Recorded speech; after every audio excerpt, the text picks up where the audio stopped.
বোনরা শুনছো তো? বিবাহিত ভাইরা শুনছেন তো? তোমরা অবিবাহিতরা শুনছো তো? আমি তোমাদেরকে আজকে এমন এক গল্প শোনাচ্ছি গতকালের, যেটা তোমার সারা জীবনের শিক্ষণীয় হতে পারে। আর আজকের দিনে আমি বিলিভ করি, যদি আমি এরপর আর একটা বক্তব্য না দিই, একটা হাদিস, একটা আয়াত না বলে, যদি ওয়া আখিরু দাওয়ানা আলহামদুলিল্লাহি রাব্বিল আলামিন বলে চলে যাই, আমার এখানে আসা সার্থক। যদি তোমরা বুঝতে পারো আমার কথা, তোমরা মনোযোগ দিয়ে শোনো। গতকাল এমন একটা প্রশ্ন আসছে আমার কাছে, আমি তালাক সম্পর্কে কথাটা মনোযোগ দিয়ে শুনবেন। এখানে অবিবাহিত কারা আছো? হাত তোলো তো। অবিবাহিত কারা আছো? ঠিক আছে। আরে হাসার কি, এই বাঙালি যেটাই কই এটা হাসে। কি দুনিয়াটা কৌতুক বলে। অবিবাহিত কে আছে, এটা হাসার কিছু হয়ে গেল? কি মানে বুঝলাম না জিনিসটা। এইটাও হাসার কিছু?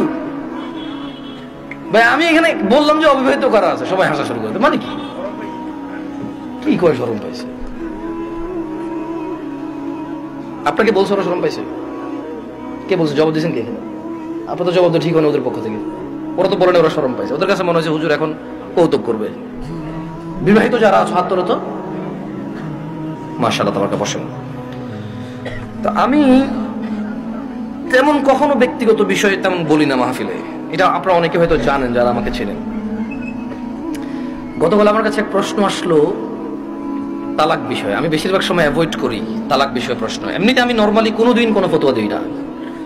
যখন নতুন নতুন বাংলাদেশে আসছিলাম আমি সৌদি আরব থেকে, তো আর অনেক ছোট ছিলাম, রক্ত অনেক গরম ছিল, তখন আমি বিদআত শিরক এগুলো নিয়ে প্রায় ফতোয়া দিতাম। আর অনেক ভেজাল লাগতো, সত্যি কথা।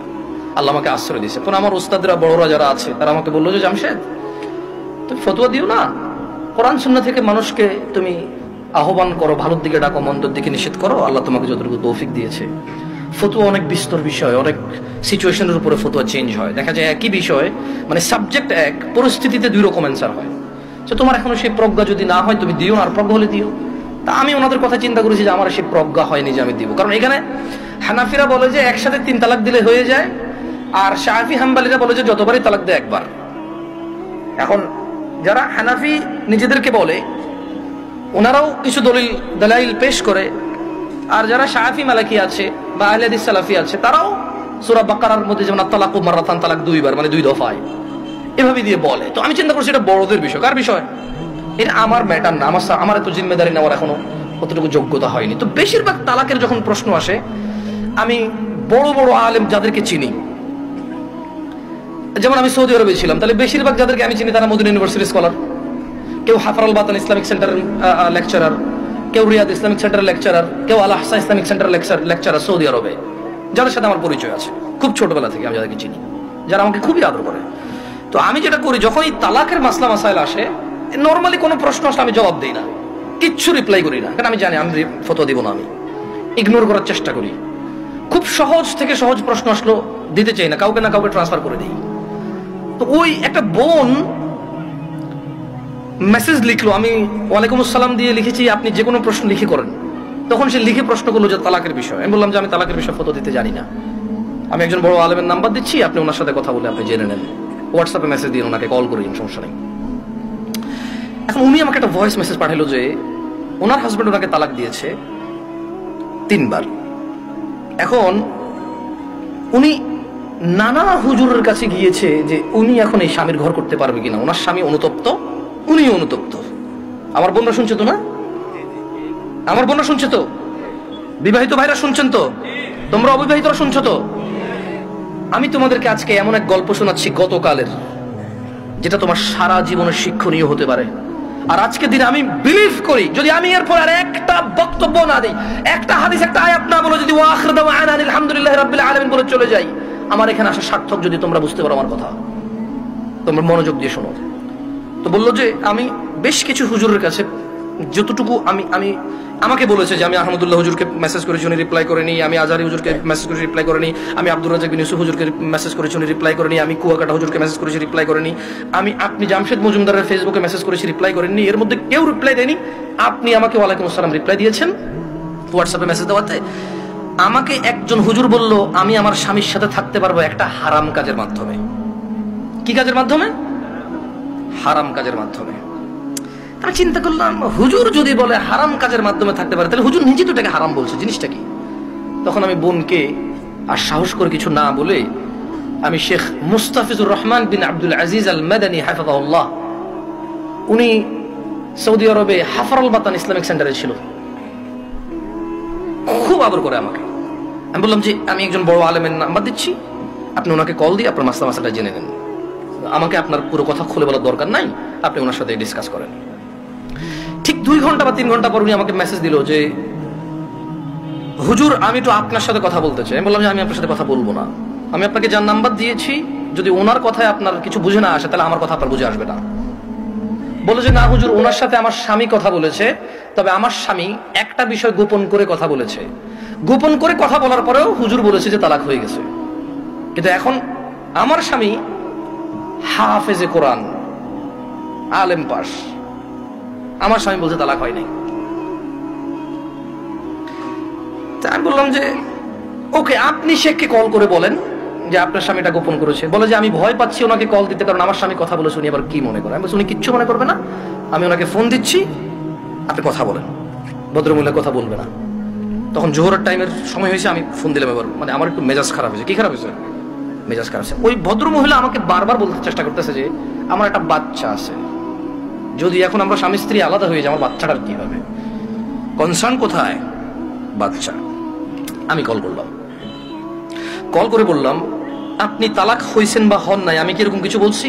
বলে যে না।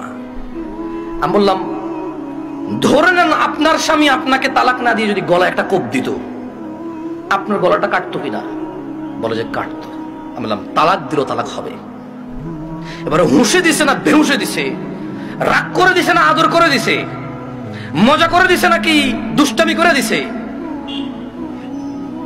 এইটা ম্যাটার না। আপনার স্বামী যদি আপনাকে 5 তলা বিল্ডিং থেকে রাগ করে অথবা রাগ না করে হাসি মুখে অথবা দুষ্টামি করে যদি আপনাকে ধাক্কা দিত, আপনি কি পড়তেন 5 তলা থেকে? বলে যে পড়তাম। তাহলে আপনার কেন মনে হচ্ছে না যে আপনার স্বামী আপনাকে রাগের মাথায় তালাক দিলে হবে না? রাগের মাথায় ধাক্কা দিলে যদি 5 তলা থেকে পড়ে আপনার হাত পা ভেঙে যায়, মরার সুযোগ থাকে, মরে যেতে পারেন আপনি, এরকম সম্ভাবনা থাকে, তাহলে কেন আপনার স্বামী আপনাকে তালাক দিলে তালাক হবে না? মানতে অসুবিধা কোথায়?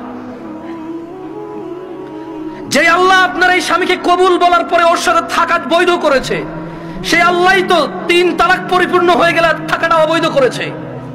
যিনি আপনাকে এর সঙ্গ দেওয়ার জন্য বৈধ করেছে, আপনি মেনেছেন সেটা, উনি যখন অবৈধ করেছে সেটা মানছেন না কেন আপনি? প্রবলেম কোথায় আপনার বাচ্চা? যদি আপনার হাজবেন্ড কালকে অ্যাক্সিডেন্ট হয়ে মারা যায়, মৃত্যুর পর আপনার হাজবেন্ডকে নিয়ে আসতে পারবেন জীবিত করে? না। যদি আপনি মারা যান কালকে, আপনার এই বাচ্চা কি মাহারা হবে না? হবে। ওকে, আপনার দুইজনই উভয় মারা গেলেন, কোন অ্যাক্সিডেন্টে বাচ্চাকে রেখে গেলেন, বউ জামাই গেলেন কোথাও ঘুরতে বা ডাক্তার দেখাইতে, অ্যাক্সিডেন্টে 2 জন মারা গেলেন, আপনার এই বাচ্চা থাকবে কিনা? বলে থাকবে। তো তখন আপনাকে কি ফিরেতে পারবে কেউ মৃত্যু থেকে? না। তা আপনি কেন আল্লাহর বিধান মানতে এত অসুবিধা হচ্ছে যদি পরিপূর্ণ তালাক হয় আপনার? আমি বললাম শেখকে কি প্রশ্ন করেছে? বলে যে ও আমাকে বিয়ের পরে, মেয়ের বয়স মাত্র 18 বছর, বললা ভাই আমি কথা বলতাম না, আমাকে ভয়েসে বলেছে যে ভাই আমার বয়স মাত্র 18, আমার একটা বাচ্চা আছে, আমার স্বামী খুব বদমেজাজি, আমাকে তালাক দিয়েছে, এখন ও অনুতপ্ত থাকতে চাই। কত বছর বয়স মেয়ের? শুধু 18, একটা বাচ্চার মা। যে বাচ্চা, ওই বাচ্চার বয়স আমাকে বলেছে যে 3 মাস বা 3 বছর, আমার সঠিক মনে নাই, এরকম কিছু বলেছে। আমি বললাম আপনি কি মানে নিজে নিজে পছন্দ করে বিয়ে করেছেন নাকি বাবা মা পছন্দ করে বিয়ে দিয়েছে? বললো যে বাবা মা পছন্দ করে বিয়ে দিয়েছে। আমি বললাম বিয়ের আগে স্বামীকে চিনতেন না? বলে যে না। আমি বললাম আপনার স্বামী নামাজ পড়ে না, ঠিক না? বলে যে হ্যাঁ। আমি বললাম আপনার স্বামী তো নামাজ পড়ে না, ঠিক না? হ্যাঁ। বললাম আপনার স্বামী হুজুর আলেম এগুলো বলে লাভ কি, হাফেজ বলে লাভ কি? ও তো নামাজই পড়ে না, ও তো ধর্মর কোনো মূল্যায়নই করে না। ও আপনাকে তালাক দেয় আবার রাখে, আবার তালাক দেয় আবার রাখে, আবার তালাক দেয় আবার রাখে, এখনো আপনাকে রাখতে রাজি আর আপনি ওর কাছে থাকতে রাজি। তো বললো যে প্রথমে একদিন তালাক দিল, তালাক দেওয়ার পর ওনার স্বামী বিলিভ করে একসাথে 3 তালাক দিলে তালাক হয়ে যায়। ওনার স্বামী, এটা দেখেন আমি আবার বলি, এটা আমি বলছি না, উনি বলছে যে ওনার স্বামী হাফেজ এবং আলেম পাশ মেবি, বা হাফেজ এটা কনফার্ম আমি। তো বললো যে উনি জানে যে এক বৈঠকে 3 বার তালাক দিলে তালাক হয়ে যায়, কিন্তু শেখ মুস্তাফিজুর রহমান বিন আব্দুল আজিজ মাদানীকে যখন ফোন করেছে তখন উনি বলেছে আচ্ছা ধরলাম একবার, 3টাকে কয়বার ধরলাম? এক বৈঠক ধরলাম। বলে যে আপনাকে আদ দিছে? বলে যে হ্যাঁ আরেকবার দিছে। বলে যে ওটাকে আবার ধরলাম। বলে যে আদ দিছে? বলে যে সে গোপন করছে, কিন্তু সে একদিন আমাকে বলছে তোমাকে আমি তালাক দিলাম, তুমি যাচ্ছ না কেন? এই কথাটুকু শেখের কাছে সে গোপন করেছে। কি করেছে? শেখ নাকি তখন প্রশ্ন করেছে আপনি যদি হানাফি মাসলাকের হন, জীবন যদি হানাফি বিধান অনুযায়ী চলেন, আর আপনার স্বামী নিজে যেহেতু হাফেজ বা আলেম, ও তো এটা জানে যে এক বৈঠকে 3 বার দিলে হয়ে যাচ্ছে। আর কোরআন সুন্নাহ অনুযায়ী যদি আপনি শাফি মালিকের দিকে আসেন, সেই ক্ষেত্রে ওনারা এক বৈঠকে যতবারই কয়বার ধরে? একবার। তো বলো যে অনেক সময় আমরা ফতোয়া দিই যে ঠিক আছে, মানে আপনি হানাফি কোনো বড় বিজ্ঞ আলেম থেকে মাদ্রাসা থেকে ফতোয়া নিয়ে ওনারা লিখিত ফতোয়া দেয় কি সেটা আপনি জেনে নেন। মানে তালাক নিয়ে তেমন কেউ ভেজাল করতে চায় না, কারণ মারামারি কাটাকাটি হয়ে যাবে, বোঝেন নাই, মিছিল মিটিং হয়ে যাবে। এক গ্রুপ বলবে তালাক হয়ে গেছে, আরেক গ্রুপ হয় নাই, বলবে যে জানা করতেছে ও হুজুরের কথায়। ভাই এটা বিশাল বড় একটা প্রবলেম, বুঝছেন না, বোঝেন নাই। সত্যি আমার পক্ষে সলভ করা সম্ভব না। তখন আমি ওই বোনকে বললাম যদি আপনার তালাক হয়ে যায় চলে যান, ইদ্যত পালন করে কোথাও বিয়ে বসে যাইয়েন, আর পরবর্তী স্বামীর যত্ন নিয়েন। করে দিয়েছে। তো আমি ওই মহিলাকে বললাম যে আপনার তালাক হয়েছে বা হয় নাই, ফতো দেওয়ার আমার যোগ্যতা নাই। আপনি যদি মনে করেন আপনার স্বামী গোপন করেছে শেখের সাথে, তালাক একবার তালাক দিছে যেটা গোপন করেছে, আপনি ওনার সাথেই কথা বলেন। তো আমি আমার বোনদেরকে বলবো, বোন ও আচ্ছা, আমি ওই মেয়েটাকে এতটুকু বললাম যে ছেলে আপনাকে 3 বার তালাক দিল, 3 বার, আপনার কাছে কেন মনে হয় ও চতুর্থবার দিবে না? আবার আপনার কাছে কেন মনে হলো যে ও চতুর্থবার দিবে না?